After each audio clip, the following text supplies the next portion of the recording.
Shalom, salam sejahtera dalam kasih Yesus Kristus untuk kita semua. Kami ucapkan selamat malam untuk semua umat Tuhan dimanapun Anda berada. Terima kasih telah bergabung bersama Cornelius Media di malam yang kedua dalam kebaktian kebangunan rohani Gereja Masehi Advent Hari ke-7 Daerah Conference Manado, Maluku Utara, bekerja sama dengan Yayasan Cornelius dengan tema Happiness with Jesus. Kami percaya dengan pertolongan Tuhan, melalui KKR ini, berkat-berkat rohani akan dirasakan oleh saudara-saudara umat Tuhan sekalian. Jika Anda merasa terberkati, Anda dapat membagikan tayangan ini kepada teman, sahabat, dan keluarga Anda. Pada malam ini kita juga akan diberkati dengan lagu pujian serta tips yang akan dibawakan oleh Pendeta Jeffrey Bakulu M.Phil dengan judul Bahagia dalam Hidup. Umat Tuhan sekalian, kami memiliki ruang doa khusus. Bagi saudara-saudara yang sedang bergumul dan rindu untuk didoakan, Anda bisa menulisnya di kolom komentar YouTube dan Facebook kami. Dan malam ini, doa akan dibawakan oleh hamba Tuhan Pendeta Jeffy Muaya KVM. Pembahasan firman Tuhan malam ini akan disampaikan oleh Ibu Lersi Kusen, AMD.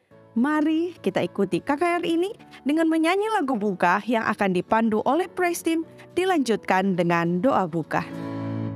Tuhan pimpinlah aku sampai ujung jalanku, serta-Mu aku semua, kasih-Mu memberi berkat. Pimpin, pimpin, Tuhan pimpinlah aku dalam susah dan senang. Tuhan pimpinlah aku. Engkau benteng jiwaku, aku harap padamu. Kalau aku digoda, kasih-Mu memberi kuasa. Pimpin, pimpin, Tuhan pimpinlah aku dalam susah dan senang. Tuhan pimpinlah aku. Tuhan pimpin aku terus pada jalan yang lurus, sampai negeri yang kudus, tempat kulihat Yesus. Pimpin, pimpin, Tuhan pimpinlah aku dalam susah dan senang. Tuhan pimpinlah aku. Mari kita tunduk kepala dan kita berdoa. Ya Tuhan, Allah Bapa kami yang bertahta dalam kerajaan surga, Allah yang sungguh baik dalam kehidupan kami. Kami memuji dan membesarkan akan nama-Mu karena Engkaulah Allah yang kami sembah siang dan malam. Kami memuji nama-Mu karena nafas hidup yang Engkau berikan kepada kami. Kami memuji nama-Mu karena kesehatan yang Engkau karuniakan kepada kami semua. Sehingga pada malam ini, malam yang kedua, kami bisa mengikuti rangkaian KKR Net Happiness with Jesus dari Yayasan Cornelius, bekerja sama dengan Gereja Masehi Advent Hari ke-7 Daerah Conference Manado dan Provinsi Maluku Utara. Kiranya roh Tuhan akan bersama-sama dengan kami ketika kami akan mulaikan acara KKR Net ini. Berkati semua peralatan dan kru yang bertugas malam ini. Berkati semua yang akan mengambil bagian malam ini. Akal budi dan kebijaksanaan akan menjadi bagian kami semua. Terlebih khusus pembicara KKR malam ini, Ibu Lersi Neman Kusen, diberi kuasa dari surga agar supaya firman yang akan beliau sampaikan bisa membawa makna rohani bagi kami semua, anggota jemaat dan pemirsa yang mendengarkan KKR Net ini. Seluruh rangkaian malam ini Tuhan kami serahkan ke dalam tangan-Mu saja. Inilah doa kami, dalam nama Yesus kami sudah berdoa dan mengucap syukur. Amin. Sahabat umat Tuhan, di mana saja Anda berada, shalom, salam sejahtera bagi kita semua. Tips malam ini, dalam rumah tangga bahagia, saya akan memberikan kepada saudara bagian-bagian yang penting dalam hidup ini. Ada satu ungkapan mengatakan, saya pasti bahagia kalau saya kawin dan punya anak. Yang kedua, saya pasti bahagia kalau saya punya rumah sendiri. Ada lagi ungkapan mengatakan, saya pasti berbahagia kalau saya memiliki pekerjaan hidup. Dan saya bahagia kalau saya memiliki segala-galanya. Bukankah itu semua kerinduan kita sebagai manusia? Pernahkah kita berpikir, dan sewaktu kita mencapai cita-cita, barang yang kita incar, semua kita yang kita harapkan, itu bisa berlangsung lama, dan kadangkala juga itu bisa memudar. Dan satu kali, itu pasti hilang. Kita masing-masing memiliki hidup di atas dunia ini. Itu sebabnya, ada hal-hal yang saya mau sampaikan kepada saudara-saudara pada malam ini, untuk menggapai bahagia dalam hidup ini. Yang pertama, berpuas dirilah.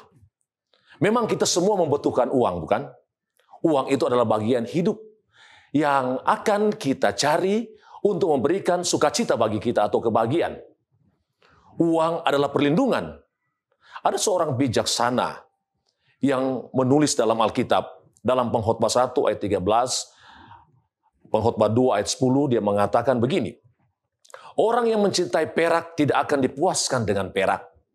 Demikian pula orang yang mencintai kekayaan tidak akan dipuaskan dengan penghasilan. Ini pun kesia-siaan. Ungkapan ini boleh menjadi dasar dalam hidup kita. Jadi semua yang kita capai di dunia ini, endingnya adalah kesia-siaan. Apa maksudnya ungkapan ini? Meski kita butuh uang untuk hidup, kita tidak boleh tamak. Karena kita tidak akan pernah puas. Sang penulis juga berucap, seorang raja yang terkenal, seorang raja yang memiliki hikmat yang luar biasa, Raja Salomo dari Israel kuno. Dia mengatakan sebenarnya penghasilan kita ini bukanlah sesuatu yang akan membahagiakan kita.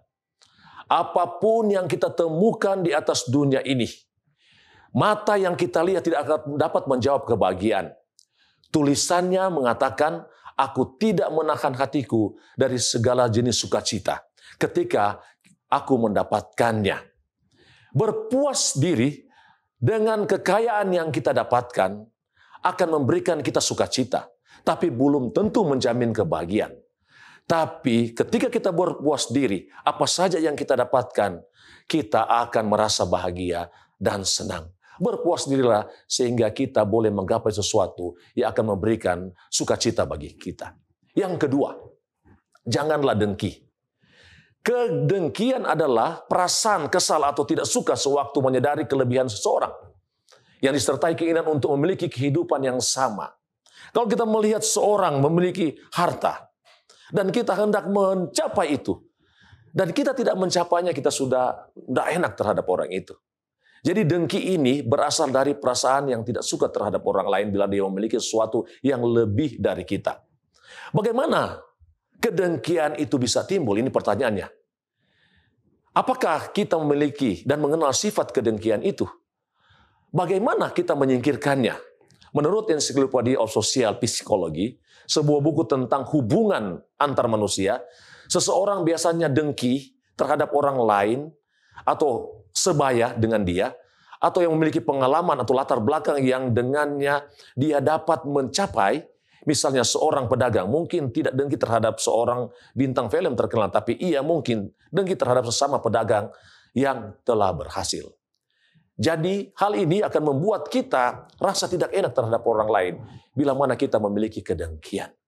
Hapuslah kedengkian itu dalam hidup kita dan kita boleh mencapai bahagia dalam hidup ini. Kita bisa menyingkirkan kedengkian dengan memupuk kerendahan hati yang tulus, yang membuat kita sanggup menghargai sifat baik dan kemampuan orang lain. Jangan melakukan apapun karena sifat suka bertengkar atau karena menganggap diri penting. Kata Alkitab, Filipi 2 ayat 3, tetapi dengan rendah hati, menganggap orang lain lebih tinggi daripada kita. Galatia 5 ayat 26, janganlah menganggap diri penting dan membangkitkan persaingan seorang dengan yang lain dan saling mendengki. Yang ketiga, sayangilah sesama. Dibanding pekerjaan, pendapatan, lingkungan, atau bahkan kesehatan, perasaan seseorang tentang hubungan dengan sesama lebih besar dampaknya terhadap kepuasan hidupnya. Kata buku spesial psikologi intinya, agar benar-benar bahagia, manusia perlu menyayangi dan disayangi. Jika aku tidak mempunyai kasih, aku bukan apa-apa, kata seorang penulis Alkitab. Rasul Paulus mengungkapkan ini dalam 1 Korintus 13 ayat 2. Tidak ada kata terlambat untuk memupuk kasih sayang. Contohnya seorang anak muda namanya Vanessa mempunyai seorang ayah yang kasar dan pecandu alkohol sewaktu berusia 14 tahun. Ia lari dari rumah, ia tinggal dengan beberapa keluarga yang berbeda. Juga di sebuah rumah untuk gelandangan di mana ia ingin memohon bantuan Allah. Kemudian mungkin sebagai jawaban atas doa yang dia selalu naikkan kepada Tuhan, Tuhan memberikan solusi bagi dia. Dan dia menemukan kebahagiaan. Akhirnya dia datang kembali kepada orang tuanya dan mengasihi ayahnya. Sebagaimana keluarga ini bahagia. Ini membuat kita mengerti bahwa mengasihi sesama kita adalah hal yang sangat penting dalam hidup kita ini. Prinsipnya dalam Alkitab, dalam Kolose 3 ayat 14, kenakanlah kasih, sebab itu adalah ikatan pemersatu yang sempurna. Yang terakhir, yang keempat, jadilah tangguh. Siapa yang hidupnya tanpa masalah di dunia ini? Saya punya masalah, saudara pun punya masalah. Tapi apakah permasalahan itu akan membuat kita down? Tidaklah demikian.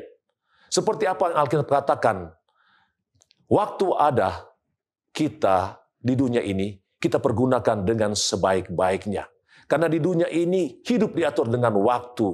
Ada waktu kita untuk menangis, ada waktu kita untuk meratap, ada waktu kita untuk bahagia. Perlu ketangguhan dalam hidup ini. Untuk melewati masa-masa yang sangat sukar dalam hidup ini, maka kita perlu tangguh. Karena ketangguhan akan menyingkirkan segala sesuatu yang akan menghambat kita untuk berhubungan dengan Tuhan. Dan saya yakin dan percaya, kita memiliki ketangguhan oleh karena kita ingin supaya Tuhan selalu menolong dan membimbing kita. Kita tangguh oleh karena kita yakin bahwa Tuhan selalu menolong kita. Dalam hidup ini berproses. Yang kita rasakan dan orang lain rasakan bukanlah seperti yang Tuhan rasakan. Tapi kalau Tuhan memberikan berkat bagi kita, tentunya kita akan merasakan sukacita dan kebahagiaan. Prinsip Alkitab dalam Yakobus 1 ayat 12. Berbahagialah orang yang terus bertekun menanggung cobaan, karena setelah diperkenankan ia akan menerima mahkota kehidupan. Baiklah kita terapkan pelayanan kasih dalam hidup ini kepada orang lain, sehingga kita boleh memaknai kebahagiaan dalam hidup ini juga kita pantulkan kepada orang lain. Itu sebabnya saya menghimbau kita pada malam ini untuk memberikan hidup kita bagi Tuhan. Memberikan kebahagiaan dan sukacita kepada orang lain. Itu membuat kita bahagia. Kita pun bersyukur dan berterima kasih karena kita boleh terus melayani Tuhan dengan kasih yang sempurna. Sehingga hidup kita ini selalu tangguh, bergantung kepada Tuhan. Akhirnya kita boleh memiliki kebahagiaan dan sukacita. Dan sukacita itu kita akan rasakan dalam hidup ini. Dan itu akan kita rasakan terus bila mana Tuhan Yesus datang. Kita akan menikmati sukacita dan kebahagiaan sekarang dan selalu terus. Ini doa dan harapan saya untuk sahabat umat Tuhan di mana saja saudara berada. Tuhan Yesus memberkati. Sedap harap pada Yesus dan percaya firman-Nya, janjinya tiada berubah. Demikianlah sabdanya. Yesus, Yesus yang ku cinta, setiawan selalu.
Saudaraku, mari kita berdoa. Kami bersyukur, berterima kasih karena betapa besar kasih sayang Tuhan di dalam kehidupan kami. Saat ini kami datang memuliakan Engkau, kami datang memuji meninggikan Engkau. Kami mengakui keberadaan kami. Kami orang berdosa yang banyak kekurangan, banyak pelanggaran yang kami lakukan. Ampuni dosa-dosa kami, ya Bapa. Kami bersyukur oleh karena campur tangan Tuhan, sehingga kebaktian kebangunan rohani Yayasan Cornelius dan daerah Conference Manado, Maluku Utara dapat terlaksana dengan baik. Kami percaya semua ini karena kasih sayang Tuhan, sehingga kegiatan ini dapat dilaksanakan. Mendoakan Ibu Lersi Kusen sebagai pembicara. Tuhan urapi dia dengan kuasa-Mu. Berkati pikirannya, berkati lidahnya, kata-katanya, sehingga firman yang dibawakan dapat menjadi kekuatan kepada semua sahabat umat Tuhan saat ini. Kami teringat semua sahabat kami yang dalam keadaan sakit, baik itu di rumah atau di rumah sakit. Kiranya Engkau jamah mereka, sembuhkan mereka, pulihkan mereka. Berkati makanan, minuman, obat-obatan yang mereka pakai. Kiranya ini dapat menjadi penawar bagi penyakit yang menimpa tubuh mereka. Kami juga berdoa untuk anak-anak kami yang saat ini sedang berjuang dalam pendidikan. Karuniakan kepada mereka kemampuan, karuniakan kepada mereka kesanggupan untuk mengikuti pendidikan dengan baik. Saat ini juga ada anak-anak Tuhan yang sedang bergumul untuk menemukan pekerjaan. Kiranya Tuhan bantu mereka, karuniakan yang terbaik bagi mereka, sehingga mereka ada sukacita di dalam kehidupan mereka. Ketika mereka menemukan pekerjaan, mereka boleh memuji, memuliakan Engkau. Mendoakan anak-anak muda kami yang saat ini sedang mencari pasangan hidup. Tuhan bantu mereka agar dapat menemukan pasangan hidup yang terbaik bagi mereka. Mendoakan organisasi Gereja Masih Advent Hari ke-7 yang ada di Conference Manado, Maluku Utara. Tuhan berkati mulai dari pimpinan sampai kepada seluruh hamba-hamba Tuhan dan umat-umat Tuhan yang ada di daerah Conference Manado, Maluku Utara. Kiranya berkat-berkat indah menjadi bagian mereka, sehingga mereka dapat memuji, meninggikan Tuhan di dalam kehidupan mereka. Mendoakan juga pemerintah kami. Kiranya Tuhan karuniakan kuasa agar dapat memimpin kami dengan baik, sehingga ada sukacita di dalam kehidupan kami hari lepas hari. Terima kasih karena Engkau mau mendengarkan permohonan kami. Terima kasih karena Engkau mau menjawab sesuai dengan kemurahan-Mu. Karena kami sudah berdoa hanya di dalam nama Tuhan Yesus yang telah menjadi penebus dan juru selamat kami yang hidup. Haleluya. Amin. Terpujilah nama Tuhan. Saat ini kita akan mendengarkan sabda firman Tuhan yang akan disampaikan oleh Ibu Lersip Husen AMD. Menikah dengan Pendeta Roni Neman MTH, keluarga Neman Kusen dikaruniai 2 orang anak. Dan saat ini Ibu Lersi melayani sebagai Direktur Bakti Wanita Advent Gereja Masehi Advent Hari ke-7 Daerah Conference Manado, Maluku Utara. Judul firman Tuhan pada malam ini adalah bahagia dalam pengharapan. Mari kita nyanyikan bersama-sama lagu tema Happiness is the Lord.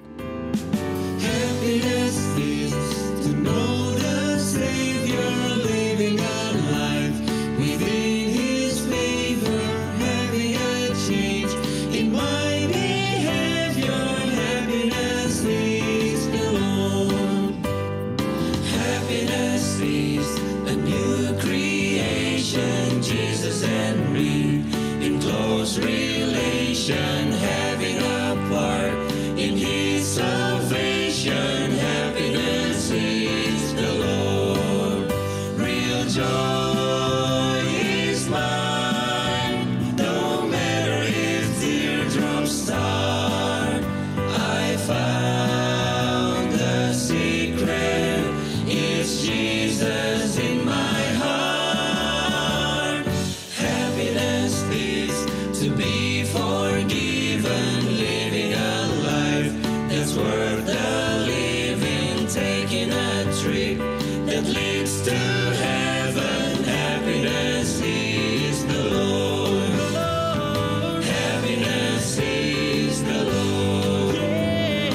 Happiness is the Lord.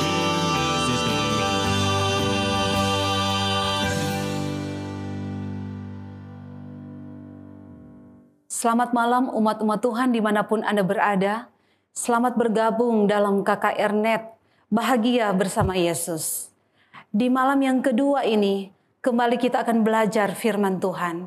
Tapi sebelumnya marilah kita mengundang kuasa Roh Suci Tuhan untuk tinggal di dalam hati kita masing-masing melalui doa. Mari kita berdoa. Tuhan Allah Bapa kekal di sorga, di malam yang indah ini Tuhan kami datang kepadamu.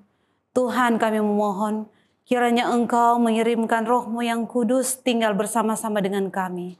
Supaya ketika kami akan belajar firman-Mu, firman itu boleh menjadi kekuatan di dalam kehidupan kami. Untuk kami tetap setia di dalam Tuhan sampai Tuhan datang pada kali yang kedua. Inilah yang menjadi doa kami Tuhan. Kami berdoa di dalam nama Yesus Tuhan dan Juru Selamat kami. Amin. Saudara-saudara umat Tuhan, dimanapun Anda berada, di malam yang kedua ini, kembali kita akan belajar firman Tuhan. Sebagaimana kemarin kita telah belajar tentang sebuah buku yang menjadi penuntun di dalam kehidupan kita, untuk membawa kehidupan kita untuk lebih tekun, belajar akan firman Tuhan, untuk dapat mengikuti segala perintah Tuhan di dalam kehidupan kita.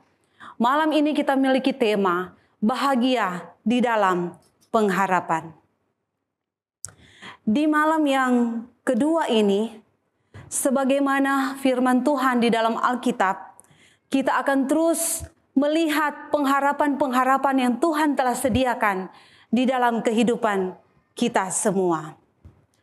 Dunia di mana kita tinggal sekarang ini, banyak hal yang kita alami. Untuk itu, di malam yang indah ini, kita akan melihat bagaimana dunia yang kita tinggali sekarang ini. Di sana ada orang-orang atau manusia yang sudah mencapai pendidikan yang tinggi. Mereka bahagia dengan pendidikan yang mereka miliki, maupun pekerjaan yang mereka miliki, profesi yang mereka miliki dalam kehidupan mereka, keluarga bahagia yang mereka miliki di atas dunia ini, maupun rumah atau materi yang mereka miliki. Dan saudara-saudara, pada malam hari ini juga kita melihat bahwa kita tidak mau dengan keadaan-keadaan susah atau keadaan yang tidak aman di sekitar kita.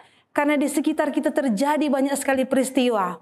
Ada badai di sana, ada tsunami di sana, ada banjir, ada gempa bumi yang terjadi di sekitar kita. Tetapi pada malam hari ini saudara-saudara, kita harus menyadari bahwa dunia di mana kita tinggal ini sudah semakin tua. Tidak ada tempat yang aman di atas dunia ini. Karena dunia ini sudah semakin tua. Di mana-mana ada kejahatan. Ada hal-hal yang tidak kita inginkan di dalam kehidupan kita setiap hari. Untuk itu kita memohonkan kepada Tuhan untuk memberikan pengharapan di dalam firman-Nya yang akan kita pelajari pada malam hari ini. Di dalam Yohanes 14 ayat 1-3 di sana dikatakan, "Janganlah gelisah hatimu, percayalah kepada Allah, percayalah juga kepadaku. Di rumah Bapakku banyak tempat tinggal. Jika tidak demikian, tentu aku mengatakannya kepadamu. Sebab aku pergi ke situ untuk menyediakan tempat bagimu. Dan apabila aku telah pergi ke situ dan telah menyediakan tempat bagimu, aku akan datang kembali dan membawa kamu ke tempatku, supaya di tempat di mana aku berada, kamu pun berada." Apakah benar Tuhan akan datang kembali untuk menjemput kita semua tinggal bersama-sama dengan Dia? Kapan Yesus itu akan datang? Kita bertanya dalam kehidupan kita, kapan Yesus itu akan datang? Dan ketika ada beberapa orang di dunia ini, mereka memiliki prediksi bahwa dunia ini akan segera berakhir. Yang pertama, prediksi dari William Miller. Dia mengatakan bahwa Yesus dia akan datang kembali pada tanggal 22 Oktober 1844. Dia mengatakan bahwa Tuhan akan datang di tanggal itu. Tapi apakah Tuhan sudah datang, saudara-saudara? Belum, saudara-saudara. Sampai hari ini Tuhan belum datang. Dan yang kedua, dia bernama Hon Ming-chen. Dia tinggal di Taiwan. Dia memiliki prediksi juga tentang kiamat atau akhir dari dunia ini. Dia mengatakan bahwa Tuhan akan datang atau muncul di siaran televisi Amerika Serikat. Dan pada tanggal 25 Maret, Tuhan akan datang untuk datang ke dunia ini pada minggu berikutnya. Kemudian ada seorang peramal, dia bernama Vangelia Pandeva Vanga. Dia katakan bahwa akan terjadi banjir yang dahsyat di atas dunia ini. Dan ada juga virus-virus yang menakutkan sehingga dunia ini akan segera berakhir. Dia juga meramalkan ada seorang tokoh yang bernama Vladimir Putin. Dia mengatakan bahwa Vladimir Putin ini dia akan menjadi Lord of the World. Dia akan menjadi Tuhan atas dunia ini. Apakah semuanya telah terjadi? Tidak, saudara-saudara. Dan ketika semua yang diramalkan oleh orang-orang ini atau prediksi yang mereka sampaikan tidak digenapi, maka muncullah Mesias palsu yang mau menyamai Yesus. Ada seorang yang bernama Indri Kristo. Dia mengklaim bahwa dia adalah Kristus, jelmaan dari Kristus, sehingga banyak orang yang mengikuti dia. Ada juga yang bernama Kristus dari Siberia. Dia bernama Vissarion. Dia mengatakan bahwa dia adalah Kristus, sehingga banyak sekali orang yang mengikuti dia. Padahal dia adalah seorang polisi lalu lintas yang berada di Siberia. Kemudian orang-orang ini mereka mengklaim bahwa mereka adalah Mesias yang telah datang di atas dunia ini. Dan malam ini saudara-saudara, Kita melihat dalam Matius 24 ayat yang ke-36 mengatakan bahwa tetapi tentang hari dan saat itu tidak seorang pun yang tahu. Malaikat-malaikat di sorga tidak, dan anak pun tidak, hanya Bapa sendiri. Tidak ada orang yang tahu kapan Tuhan itu akan datang. Dan pertanyaan kita malam hari ini, bagaimana caranya Tuhan itu akan datang? Kalau seorang pun tidak ada yang tahu, hanya Bapa sendiri yang tahu. Dalam Matius 25 ayat 13 di sana dikatakan, karena itu berjaga-jagalah sebab kamu tidak tahu akan hari maupun akan saatnya. Tuhan katakan berjaga-jagalah, berjagalah, karena hari itu kita tidak tahu kapan hari itu akan tiba. Di dalam Matius 24 ayat 3, Yesus bersama murid-muridnya ketika Yesus sebelum dia terangkat ke sorga. Murid-muridnya bertanya kepada Yesus, "Oh Tuhan, bila manakah itu akan terjadi? Dan apakah tanda kedatanganmu dan tanda kesudahan akan dunia ini?"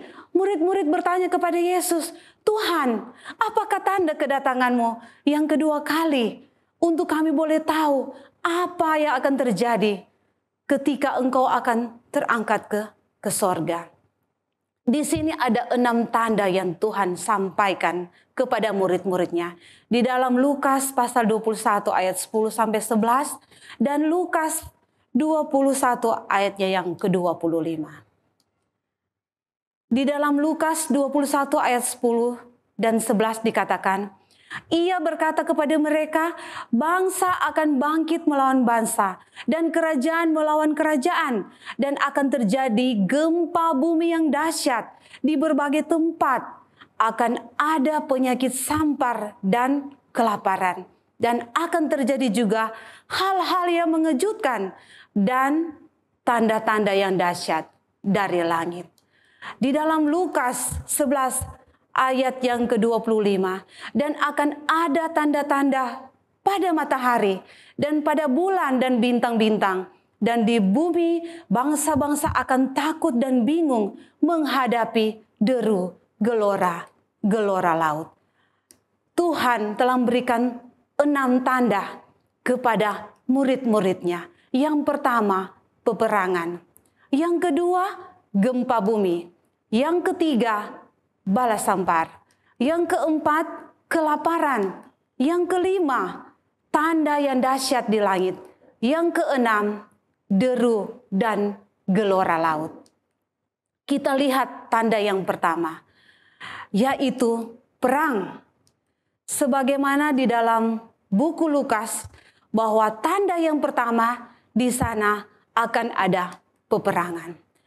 Berdasarkan hasil dari PBB atau Perserikatan Bangsa-Bangsa melaporkan bahwa 6.000-an warga sipil telah tewas di dalam perang antara Rusia dan Ukraina. Melalui perang yang terjadi ini banyak sekali korban yang tewas di sana. Kemudian korban kematian perang besar di abad yang ke-20 ini, pada perang dunia yang pertama ada 20 juta yang tewas. Kemudian perang dunia yang kedua ada 50 juta yang tewas. Oh saudara-saudara, banyak sekali orang yang menderita karena perang yang terjadi di sana. Kemudian saudara-saudara yang kedua, terjadi gempa bumi. Baru beberapa minggu yang lalu ada gempa bumi yang terjadi di Turki, sehingga ada kurang lebih 20.000 orang yang tewas akibat gempa bumi. Dan juga beberapa hari yang lalu di negara kita terjadi di Papua. Banyak sekali bangunan-bangunan yang runtuh karena terjadi gempa bumi di sana. Kemudian setiap tahun ada 6.000 gempa bumi utama di dunia. Ada banyak sekali gempa bumi yang terjadi di atas dunia ini. Ada banyak bencana gempa bumi dalam 90 terakhir. Ada 1,5 juta bencana yang terjadi dari gempa bumi ini. Dan tanda selanjutnya yaitu sampar atau bala sampar. Apa itu bala sampar? Sampar artinya wabah. Apa itu wabah yang telah terjadi di sekitar kita? Apa semua wabah yang telah terjadi? Ada jenis penyakit atau wabah yang terjadi di sekitar kita. Ada banyak di sini. Ada kolera, ada pes, ada SARS di sana. Dan wabah yang paling ditakuti oleh orang yang telah kita lalui di 2 tahun yang terakhir ini, yaitu COVID-19. Wabah yang luar biasa yang telah menewaskan atau membuat orang banyak menderita dan meninggal, yaitu COVID-19. Ketika manusia dia meninggal dengan COVID-19, mereka dikuburkan dengan cara seperti ini. Mereka tidak lagi dilihat oleh keluarga yang mereka kasihi. Oleh karena wabah COVID-19. Oh, luar biasa apa yang dihadapi oleh manusia dengan COVID-19 ini. Kemudian tanda yang keempat yaitu kelaparan. Ada kelaparan di mana-mana terjadi di atas dunia ini. Dan kelaparan ini, saudara-saudara, ada 57 orang yang mati setiap tahun oleh karena kelaparan. Ini dapat mencapai 156.000 orang setiap hari yang mengalami kelaparan. Kemudian tanda berikutnya yaitu tanda-tanda yang dahsyat di langit. Di dalam Lukas pasal 21 ayat 11. Dan akan terjadi juga hal-hal yang mengejutkan dan tanda-tanda yang dahsyat di langit. Tanda-tanda yang dahsyat mana yang kita telah saksikan di atas dunia ini? Tanda-tanda dahsyat yang mana yang terjadi di dalam Lukas 21 ayat 25? Yaitu bahwa tanda-tanda pada matahari dan bulan dan bintang-bintang. Apa yang terjadi dengan matahari, bulan, dan bintang? Di dalam Matius 24 ayat 29 dan Yoel 2 ayat 31 di sana dikatakan, segera sesudah siksaan pada masa itu, matahari akan menjadi gelap dan bulan tidak bercahaya dan bintang-bintang akan berjatuhan dari langit dan kuasa-kuasa langit akan goncang. Yoel 2 ayat 31. Matahari akan berubah menjadi gelap gulita dan bulan menjadi darah.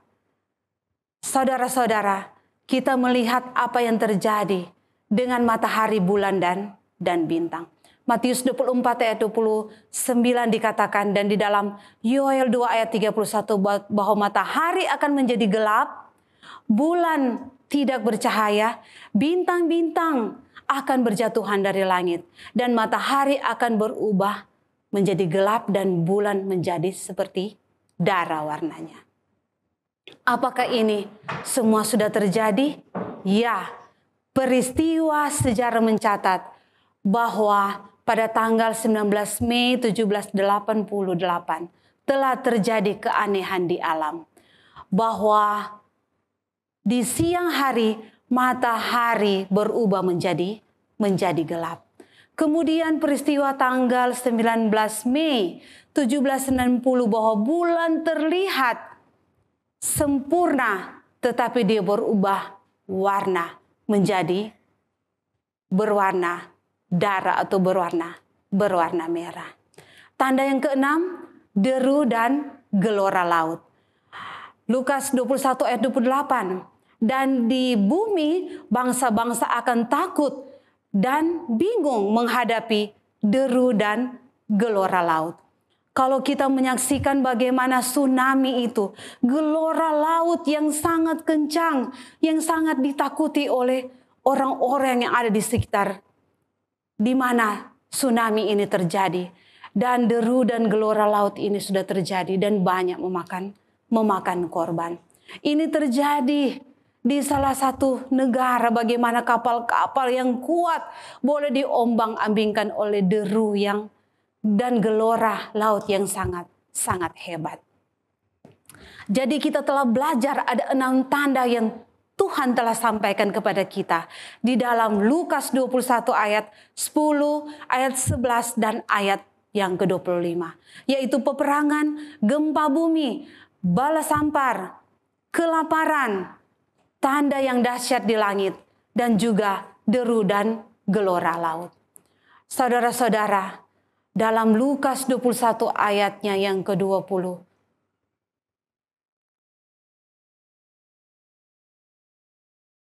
di dalam Lukas 21 ayat 28 dikatakan, apabila semuanya itu mulai terjadi, bangkitlah dan angkatlah mukamu, sebab penyelamatanmu sudah dekat. Ketika kita telah melihat tanda-tanda yang terjadi di atas dunia ini, saudara-saudara, kita harus mengangkat muka kita. Kita harus bangkit karena penyelamatan yang Tuhan telah sediakan sudah dekat, sudah ada di ambang pintu. Bagaimana cara Tuhan akan datang untuk menjemput kita semua? Yang pertama, Ia akan datang dengan cara yang sama. Sebagaimana murid-murid Tuhan menyaksikan Tuhan terangkat ke sorga, Dia juga akan datang dengan cara yang sama. Dia akan turun ke dunia ini untuk menjemput kita dan membawa kita ke dalam kerajaan sorga. Kisah 1 ayat 9, sesudah Ia mengatakan demikian, terangkatlah Ia disaksikan oleh mereka dan awan menutupnya dari pandangan mereka. Kemudian cara yang kedua, bagaimana Yesus akan datang. Setiap mata akan melihat Dia. Semua mata akan melihat Yesus. Tidak ada yang terkecuali. Yesus akan datang dan semua akan menyaksikan. Bukan hanya kita yang ada di tempat ini, tetapi seluruh umat-umat yang ada, manusia yang ada di atas dunia ini akan melihat Tuhan akan datang di awan-awan. Dan yang ketiga, bagaimana cara kedatangan Yesus? Dia akan datang sama seperti kilat memancar dari sebelah timur dan melontarkan cahayanya sampai ke barat. Tuhan akan datang seperti kilat yang kita saksikan. Sangat terang, Dia memancar dan kita dapat menyaksikan akan kedatangan Tuhan itu sendiri. Kemudian, bagaimana cara kedatangan Tuhan? Dia akan muncul di langit dan Dia akan datang di awan-awan dengan awan. Di dalam Matius 24 ayat 10 dikatakan bahwa Tuhan akan datang di awan-awan di langit. Dan semua kita akan menyaksikannya. Dan bagaimana cara kedatangannya? Dia akan datang secara fisik. Dia datang langsung, bukan diwakilkan oleh orang lain. Tuhan datang ke dunia ini langsung bertemu dengan umat-umat yang dikasihinya. Dia datang secara fisik. Di dalam 1 Tesalonika 4 ayat 16, Tuhan sendiri yang akan datang ke atas dunia ini. Kemudian bagaimana cara lagi kedatangan Tuhan? Ia akan datang dengan suara yang gegap gempita. Di dalam 1 Tesalonika 4 ayat 16 dikatakan bahwa seruan sarang sangkakala akan dibunyikan ketika Tuhan datang di awan-awan. Dengan gegap gempita akan berbunyi sangkakala menyatakan bahwa Tuhan telah datang untuk menjemput kita semua. Bagaimana lagi cara kedatangan Tuhan? Ia akan datang dengan kuasa dan kemuliaan yang sangat besar. Luar biasa, di dalam Matius 24 ayatnya yang ke-30 bahwa Tuhan akan datang dengan kuasa yang sangat besar. Kemudian bagaimana dengan cara kedatangannya lagi? Dia akan datang dengan malaikat-malaikatnya. Tuhan akan datang dalam kemuliaannya dan malaikat-malaikatnya akan bersama-sama dengan Dia. Tuhan menjanjikan janji yang luar biasa. Dan ketika Dia akan datang, akan menjemput umat-umat yang setia. Apa yang akan terjadi bagi mereka yang tidak siap? bagi mereka yang tidak bersedia. Dalam Wahyu pasalnya yang pertama, ayat 16 dan 17 dikatakan.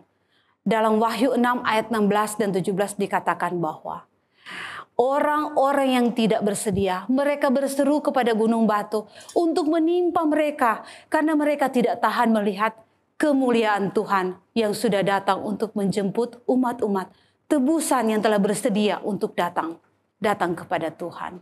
Untuk itu pada malam hari ini di dalam 2 Petrus 3 ayat 10 dikatakan, tetapi hari Tuhan akan tiba seperti pencuri. Pada hari itu langit akan lenyap dengan gemuruh yang dahsyat dan unsur-unsurnya akan hangus dalam nyala api dan bumi dan segala yang ada di atasnya akan hilang lenyap. Tuhan telah memberikan kepada kita semua tanda-tanda kedatangannya. Tuhan telah menyatakan kepada kita semua melalui firman-Nya akan cara bagaimana Tuhan akan datang. Tetapi ingat bahwa Tuhan datang seperti seorang pencuri. Seorang pencuri dia tidak memberitahukan kapan dia akan datang di rumah Anda. Tetapi Tuhan berkata, berjaga-jagalah, bersedialah selalu, tekunlah belajar akan firman Tuhan. Supaya ketika Tuhan akan datang menjemput kita semua, kita didapati setia, kita didapati bersedia untuk masuk di dalam kerajaan yang Tuhan telah janjikan di dalam kehidupan kita. Tuhan memberkati kita semua. Mari kita berdoa. Tuhan Allah Bapa kekal di sorga, terima kasih kesempatan yang indah di malam ini. Kami lagi boleh belajar akan firman-Mu. Terima kasih untuk janji Tuhan bahwa Engkau akan datang kembali. Dan Engkau telah berikan kepada kami tanda-tanda kedatangan-Mu. Dan cara bagaimana Tuhan akan datang untuk menjemput kami. Tuhan, ajarlah kami untuk tetap setia kepada Tuhan. Melakukan apa yang Tuhan inginkan dalam kehidupan kami. Sehingga ketika Tuhan datang, kami kedapatan setia. Dan kami boleh dijemput untuk masuk di dalam kerajaan yang Tuhan sudah sediakan bagi kami. Untuk tinggal bersama-sama dengan Engkau di sana ya Tuhan. Terima kasih Tuhan, Engkau mendengar dan menjawab doa kami. Kami berdoa di dalam nama Yesus, Tuhan dan Juru Selamat kami. Amin. Puji Tuhan atas pekabaran firman Tuhan yang boleh kita dengarkan. Kiranya berkat Tuhan tetap menjadi bagian kita semua, terlebih khusus bagi umat Tuhan yang telah mengikuti KKR pada malam hari ini. Kami tetap mengundang Anda sekalian untuk kembali bergabung bersama kami besok malam pada pukul 19.00 waktu Indonesia Tengah melalui live streaming di YouTube channel dan Facebook Cornelius Media yang akan disampaikan oleh Pendeta Artemas Salineho M.Phil. Terima kasih untuk kebersamaan kita pada malam hari ini sehingga seluruh rangkaian KKR boleh terlaksana dengan baik. Saya mewakili panitia dan kru yang bertugas pamit undur diri. Tuhan Yesus memberkati kita semua dan sampai berjumpa besok malam. Shalom.